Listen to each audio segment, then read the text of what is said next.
Alors c'est parti pour le visualisateur, j'ai vu que les deux mots existent en français. En anglais c'est audio visualizer du coup. Et donc ça va être ceci. J'ai le son dans la tête depuis tout à l'heure du coup. Et donc on va avoir voilà, un visualiseur audio, on va créer des petits rectangles sur une canvas avec la musique qui va jouer, donc en fonction des fréquences de la musique. C'est très sympa à faire, on va utiliser la Web Audio API de JavaScript, donc en fait c'est un ensemble de méthodes et de propriétés autour de la musique, autour du son en fait. C'est pour vous montrer vraiment que JavaScript est partout et que vous pouvez faire vraiment plein de choses avec, hein, que ce soit lecteur vidéo, drag and drop comme on a vu, ou encore ici même gérer l'audio. Alors, par contre, les méthodes sont... il faut pas les apprendre par cœur, hein. Le but, c'est pas d'apprendre les méthodes par cœur, etc. C'est juste de voir ce qu'on peut faire. J'essaie de vous montrer quelque chose d'assez simple. Ça peut rapidement devenir un petit peu compliqué. Donc on va, voilà, niveau fréquence, etc. C'est pas tout ce qu'il y a à retenir par cœur, mais plus se dire, ok, c'est possible de faire ça en JS. Donc si un jour j'ai envie de faire une visualisation audio en JavaScript, si j'ai envie de m'amuser avec le son, de rajouter ça quelque part dans une app, un site, etc., je peux le faire. C'est ça le but du projet qu'on va faire ici, d'accord? N'essayez pas de retenir les méthodes par cœur. Google est là pour ça. Donc ici, on va juste cliquer sur le son, très bien. Ça va fonctionner, et si on met le son à 0, normalement, si je le mute plutôt, voilà, si je le mute, ça va s'arrêter.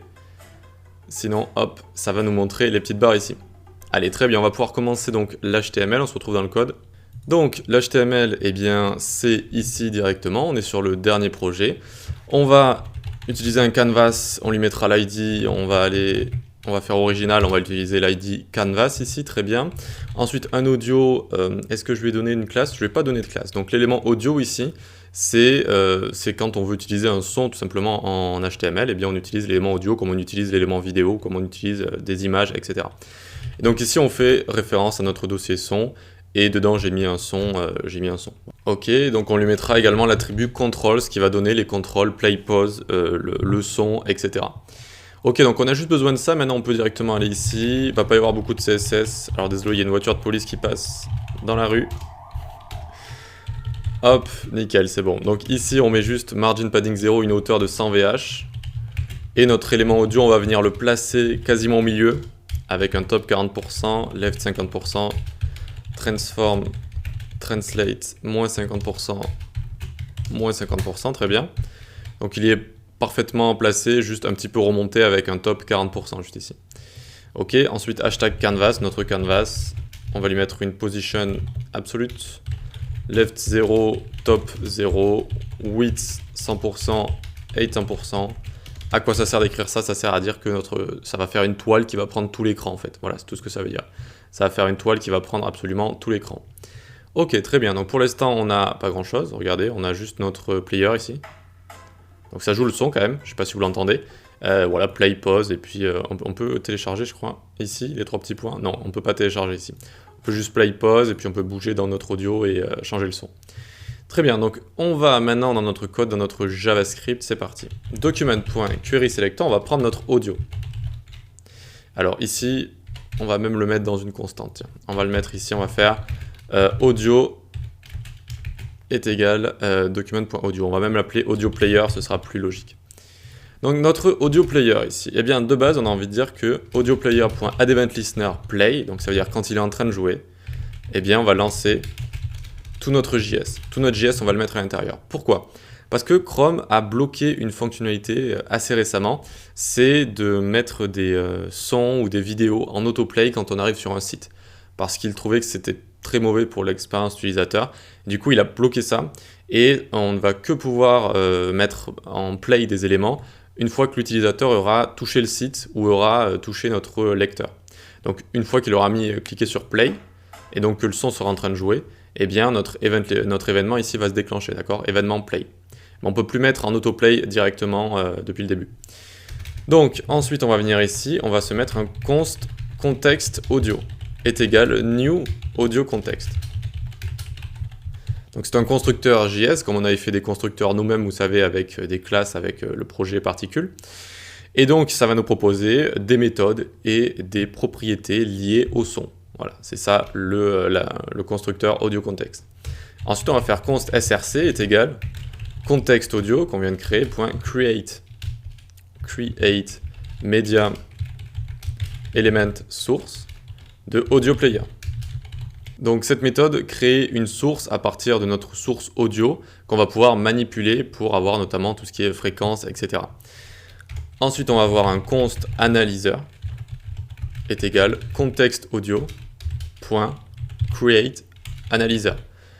Là, ça va vraiment nous créer quelque chose qui va permettre de faire des représentations de données, et donc ici des représentations de données audio. Ça va être l'analyseur ici, qui va nous donner pas mal d'informations. Ensuite, alors ça on peut les coller du coup, tac tac, donc on a notre context source analyzer, on va pouvoir descendre en dessous. Donc c'est pas le but de les apprendre par cœur, hein, juste de voir ce qu'on peut faire avec les audios.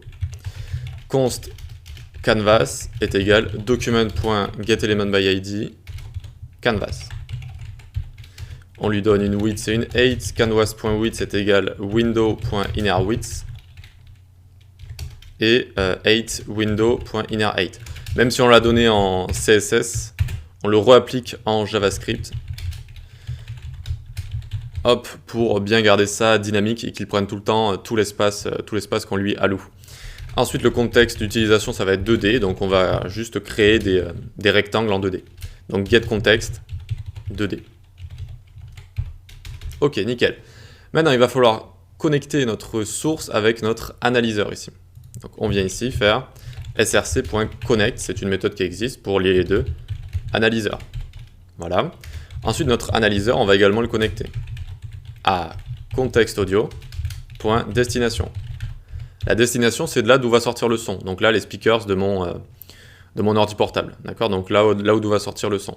Ça connecte notre analyseur qui nous permet de faire des représentations de données stylées à notre sortie audio, tout simplement pour qu'on puisse faire les représentations avec l'analyseur et que le son qui sorte, eh bien, il aille à la destination.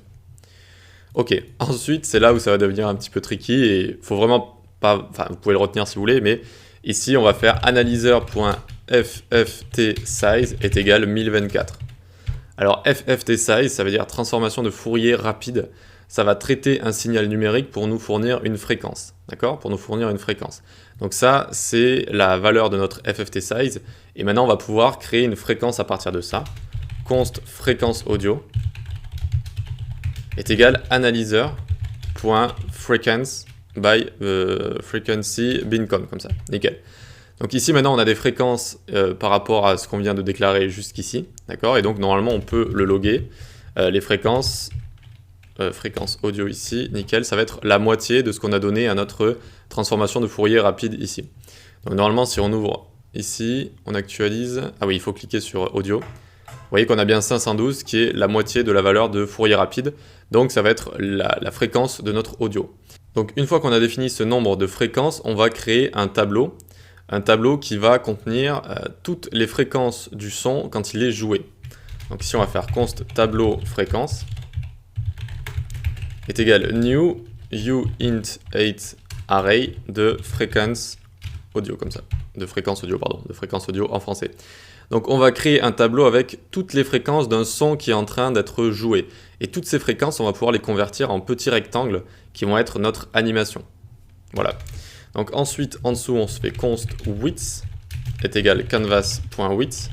On prend la largeur du canvas dans une constante, on prend la hauteur du canvas dans une constante.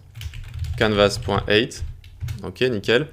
Ensuite, on va venir en dessous faire const largeur bar est égal notre largeur de notre canvas, donc de notre écran, divisé par tableau fréquence.length plus 2. Donc, on a envie d'avoir une largeur de barre à chaque fois qui soit égale à la largeur divisée par le nombre de fréquences qu'il y a dans le tableau, plus 2, que je vais vous expliquer à la fin, c'est juste pour bien que ça prenne toute la largeur. Donc ça va être la largeur de chaque petite barre. Ensuite, on va avoir une lettre hauteur barre qu'on va définir dynamiquement en fonction de la valeur des fréquences. Et une lettre x qui va être sa position sur x. Ok, ensuite on va faire une fonction qu'on va appeler retourne barre. C'est la fonction qui va nous permettre de dessiner les barres. J'aurais pu l'appeler dessine barre aussi. Et donc elle va utiliser request animation frame et elle va s'appeler toute seule. Donc elle va s'appeler à peu près 60 fois par seconde et ça va nous permettre de dessiner comme ça les barres, ce sera bien fluide. On démarre à x égale 0. X égale 0, donc ce sera la position de chaque barre qu'on va dessiner les unes à la suite des autres. Ensuite, on va prendre ici analyseur.getByte getByte frequency data de tableau fréquence ici. Alors, cette méthode elle va nous retourner une valeur entre 0 et 255 par rapport à une fréquence de notre tableau de fréquence ici. Ça va nous permettre à la fois de pouvoir gérer la couleur qui va de 0 à 255 quand on parle de RGB, Red, Green, Blue, et à la fois ça va nous donner une hauteur d'éléments donc de nos petits rectangles. Maintenant on peut faire context.fillStyle, fillStyle est égal au le fond de notre, alors, oups, j'ai oublié les guillemets, le fond de notre canvas il sera en noir, puis ctx.fillRect 0, 0, width et 8 ici. Alors width et 8, nickel. Donc à chaque fois qu'on va appeler cette fonction, alors 8 avec un H ici, eh bien ça va dessiner le fond en noir. Et ensuite on pourra dessiner chaque petit rectangle dessus. Et donc ici on va faire for let i égale 0, i inférieur à fréquence audio, i++.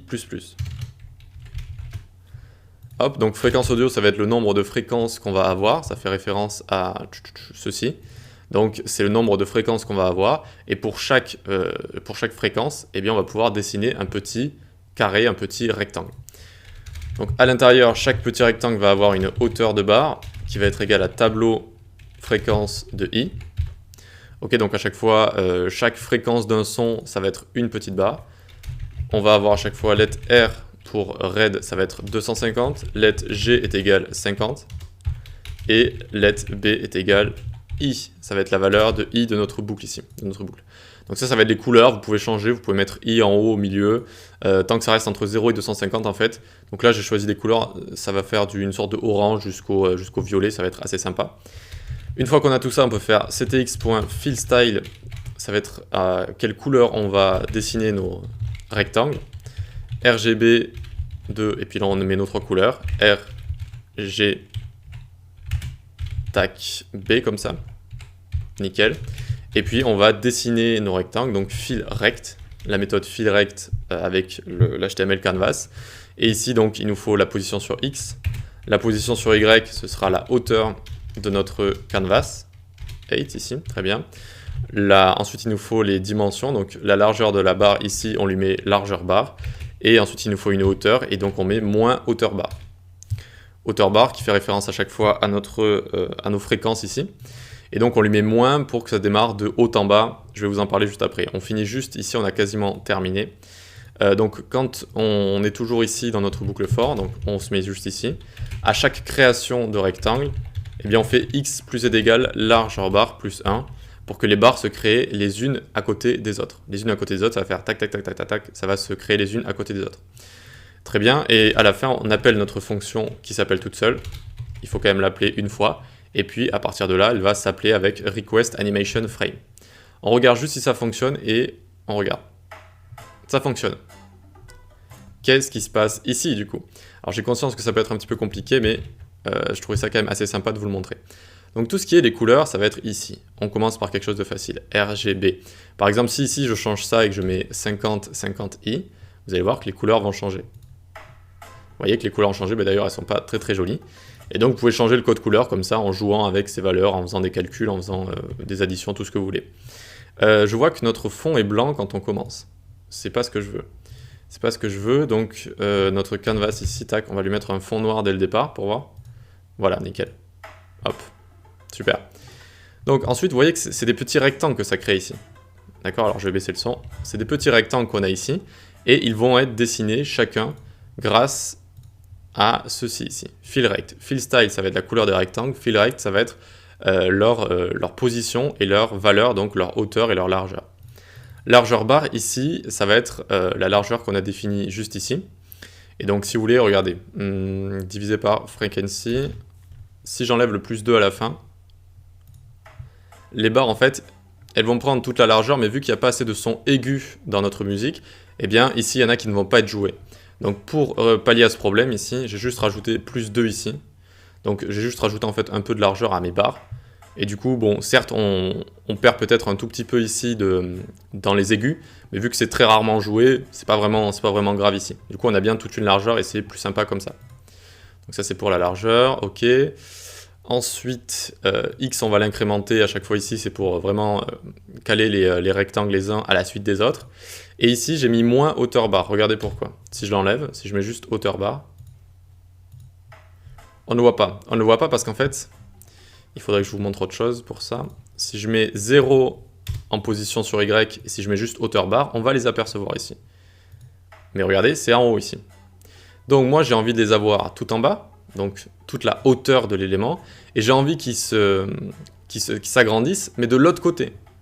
Pour ce faire, pour les mettre tout en bas, il faut qu'ici je mette pas 0, mais que je mette hauteur, la hauteur totale qui est à peu près 900 pixels. Ok, hop, je la mets ici, et je mets moins hauteur barre, pour qu'au lieu qu'ils partent de haut en bas, eh bien ils grandissent de bas en haut en fait, d'accord, sur moins Y. Et donc c'est pour ça que hop, ça monte comme ça, Voilà, donc c'est tout pour ce petit projet. J'ai conscience que si vous êtes débutant, c'est compliqué, et je vous conseille pas même de trop chercher ces méthodes, etc. Juste, si vous êtes débutant, dites-vous, ok, on peut faire ça avec les audios, on peut faire des représentations sympas, donc si un jour j'en ai besoin, eh bien, je vais pouvoir vraiment plancher dessus si j'ai envie de les utiliser. Tout ça, ça a rapport en fait avec ce qu'on appelle en anglais la JavaScript fatigue. Ils utilisent le mot fatigue aussi en anglais. C'est apprenez seulement ce dont vous avez besoin en fait. Parce qu'on peut trop facilement se dire, ok, il faut que j'apprenne ça, Node.js, React, Vue.js, et puis etc., Bootstrap, Sass. Mais ça va vous fatiguer, ça va ne pas être productif du tout parce que vous allez oublier une grande partie des choses que vous apprenez si vous ne les utilisez pas. Donc juste, est-ce que j'en ai besoin pour mon projet? Est-ce que j'ai besoin d'un audio? Est-ce que j'ai besoin d'une visualisation de cet audio? Est-ce que j'ai envie de faire par exemple le nouveau Spotify ou quelque chose comme ça, le nouveau SoundCloud, et est-ce que j'ai envie de mettre une petite visualisation? Si oui, alors ok, on apprend la Web Audio API en JavaScript, tac. On apprend tout ça, on lit, etc. Et on se dit qu'est-ce qui se passe, etc. Mais si vous n'en avez pas vraiment besoin, c'est bien de savoir que ça existe, d'accord? Au cas où vous en avez besoin, mais sinon, essayez de ne pas apprendre des choses qui ne vous servent pas. Voilà. C'est vraiment, je pense, un bon conseil, notamment si vous débutez. Donc voilà pour ce projet et voilà pour ce cours. J'espère qu'il vous a plu, j'espère que vous avez vu une sorte de vue d'ensemble de JS pour vraiment savoir ce qui est possible de faire avec. Cette manipulation du DOM, créer des éléments, supprimer, rendre le tout dynamique, faire des animations, des interactions, c'est vraiment tout ce qu'on a fait avec cette formation. Si elle vous a plu, mettez 5 étoiles, c'est vraiment beaucoup pour les formateurs, ça nous aide à être plus visible sur les différentes plateformes. Et voilà, si vous êtes sur l'école du web, vous ne pouvez pas mettre d'étoiles, mais vous pouvez m'envoyer un petit message sur Discord ou par mail pour me dire si ça vous a plu ou pas, évidemment. Allez, on se dit à la prochaine, ciao.